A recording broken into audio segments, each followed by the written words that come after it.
Let us learn about a pallet jack with mech explanations. A pallet jack, also known as a pallet truck, pallet pump, pump truck, dog, or jigger, is a tool used to lift and move pallets. Pallet jacks are the most basic form of a forklift and are intended to move heavy or light pallets within a warehouse. The jack is steered by a tiller-like lever that also acts as the pump handle for raising the jack.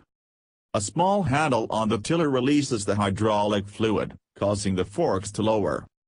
The front wheels inside the end of the forks are mounted on levers attached to linkages that go to levers attached to the jack cylinder. As the hydraulic jack at the tiller end is raised, the links force the wheels down, raising the forks vertically above the front wheels, raising the load upward until it clears the floor.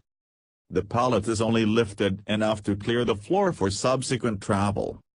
Oftentimes, pallet jacks are used to move and organize pallets inside a trailer, especially when there is no forklift truck access or availability.